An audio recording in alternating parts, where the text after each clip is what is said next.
Dalam balutan sejarah Kerajaan Mataram, sosok-sosok yang tak terlupakan menjadi penanda kuat keberadaan dan perjuangan kerajaan tersebut.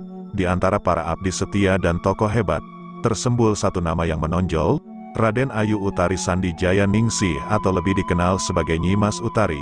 Ia adalah telik sandi cerdik yang dipercayai menjadi mata-mata ulung dalam jajaran Kerajaan Mataram. Keberaniannya, intuisi tajam, dan kemampuan membaca situasi menjadikannya figur yang tak bisa diabaikan. Nyi Mas Utari memiliki akar kekerabatan yang kuat dengan asal-usul Kerajaan Mataram. Sebagai cicit dari pendiri dan raja pertama, Panembahan Senopati alias Danang Sutawijaya, yang berkuasa pada tahun 1586 sampai tahun 1601 Masehi, serta keponakan dari Sultan Agung Hanyokrokusumo atau Raden Mas Jatmika, Raja ketiga, tahun 1593 sampai tahun 1645. Nyi Mas Utari tumbuh dalam bayang-bayang ketokohan dan keberanian. Sebagai seorang wanita, Nyi Mas Utari berani melangkah di ranah perjuangan Kerajaan Mataram. Dengan gelar telik sandi, ia bergabung dengan pasukan Mataram dalam tugas-tugas berbahaya. Kepiawaian Nyi Mas Utari dalam membaur dan mengumpulkan informasi menjadi aset berharga dalam pertempuran strategis. Cerita heroiknya mencuat saat Nyi Mas Utari dengan berani meracuni Gubernur Verenida Oost-Indische Company, VOC, Jan Pietezoon Koen, pada tanggal 20 September tahun 1629. Tindakan ini adalah sebuah puncak dalam perjalanan perjuangannya. Namun, misteri tak terelakkan dalam kisah Nyi Mas Utari.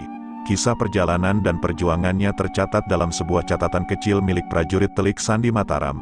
Catatan ini adalah warisan dari Kong Minggu, leluhur almarhum, yang tertulis dalam aksara Jawa. Namun, begitu Kong Minggu wafat, kitab ini beserta barang-barang pusakanya dikubur bersama jasadnya, membiarkan tanya-tanya tak terjawab. Beberapa narasi mengatakan bahwa Nyi Mas Utari adalah putri dari Raden Bagus Wanabaya, anak Raden Ayu Roro Pembayun dan Ki Ageng Mangir. Cerita ini berkembang dari masa peperangan Mataram dengan VOC di Jepara pada tahun 1618. Konflik ini menghancurkan pos dagang VOC di Jepara, tetapi J.P. Koen tak tinggal diam. Serangan balasan terhadap Keraton Jayakarta akhirnya mengubah nama kota menjadi Batavia. Dalam suasana perpolitikan yang panas akibat persaingan antara VOC dan Kesultanan Banten, Mataram melihat celah untuk bersekutu dan menyerang benteng VOC di Batavia. Nyi Mas Utari memainkan peran kunci dalam strategi ini, menjadi pion dalam permainan catur besar yang melibatkan kerajaan, kolonialisme, dan penentuan masa depan Nusantara. Pada awal tahun 1627, panorama kekuatan di lingkungan Mataram mengalami pergolakan. Rencana strategis perang yang dirancang oleh Sultan Agung terhalang oleh tindakan pengkhianat yang bersembunyi di dalam istana Mataram. Namun, semangat tak kenal putus asa membara dalam diri Sultan Agung. Ia tidak menyerah begitu saja. Pada tahun 1628, ia memutar otak dan merumuskan rencana perang kedua, yang lebih dikenal sebagai Kolono II. Sultan Agung merintis sebuah alur taktik yang mengubah aliran sejarah. Pada saat itu, Raden Bagus Wanabaya, sepupu Sultan Agung, menjadi tokoh penting dalam menjalankan rencana ini. Langkah bijaknya membawanya ke Samudra Pasai untuk berjumpa dengan Sultan Iskandar Muda. Hasil dari pertemuan ini sungguh menggembirakan, karena Raden Bagus Wanabaya berhasil mendapatkan sandi kunci dari Wali Mahmudin, agen rahasia Sultan Iskandar Muda, yang akan dikirim ke Jawa. Kembali di Mataram, Sultan Agung tidak membuang waktu.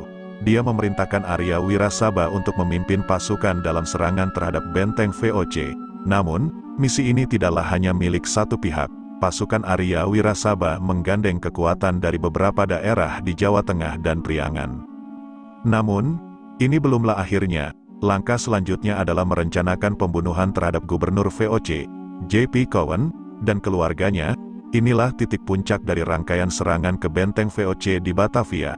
Rencana ini dipimpin oleh Raden Bagus Wanabaya, dengan dukungan dari Tumenggung Kertiwongso dari Tegal, Wali Mahmudin, dan putrinya, Nyi Mas Utari, yang terampil dalam penyamaran dan mata-mata. Mereka membentuk posisi pertahanan rahasia di hutan, dekat wilayah perbatasan Pakuan Pajajaran. Di sini, Nyi Mas Utari dan Wali Mahmudin merasakan benih-benih cinta mereka tumbuh, yang akhirnya berbuah dalam pernikahan mereka. Dalam misi ini, Nyi Mas Utari menggunakan bakat menyanyinya untuk merayu jalan masuk ke dalam benteng VOC. Dia bahkan berperan sebagai penyanyi di tempat hiburan yang sering dikunjungi oleh perwira VOC. Kehadiran Nyimas Utari menarik perhatian banyak orang, termasuk istri JP Cowen, Eva Men. Di tengah misi penyamaran ini, Nyimas Utari dan Wali Mahmudin juga berhasil mengambil alih bisnis meriam milik Belanda. Mereka menggunakan kesempatan ini untuk merencanakan langkah selanjutnya. Misi berlanjut dengan mengeliminasi pengawal utama JP Cowen, Peter Jacobson Courtenhoef. Dengan cerdiknya, Nyimas Utari melaporkan perselingkuhan Courtenhoef dengan Sarah Spechaex kepada JP Cowen. Akibatnya, Courtenhoef dihukum mati, dan Sarah Spechaex dihukum cambuk di depan publik.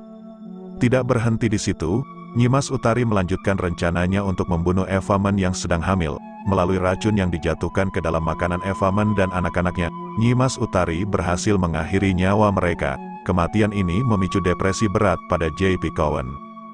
Dalam kesempatan lain, Nyimas Utari melanjutkan tindakan berbahayanya dengan meracuni minuman JP Cowen. Ia memanfaatkan kondisi mabuk JP Cowen untuk mengeksekusi rencananya dengan menggantung leher JP Cowen menggunakan pedangnya sendiri. Kepala JP Cowen berhasil dibawa keluar dari benteng VOC oleh Nyimas Utari dan Wali Mahmudin secara rahasia.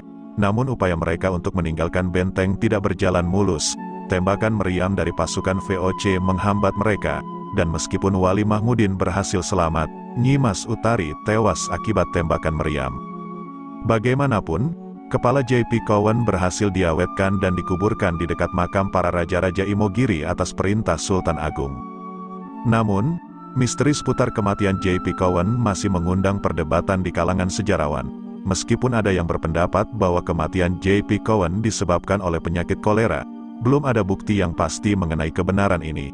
Arkeolog juga belum berhasil menemukan sisa-sisa tulang JP Cowen yang mendukung atau membantah cerita ini. Namun, cerita penuh intrik ini tetap memainkan peran dalam sejarah kontroversial Indonesia pada masa itu.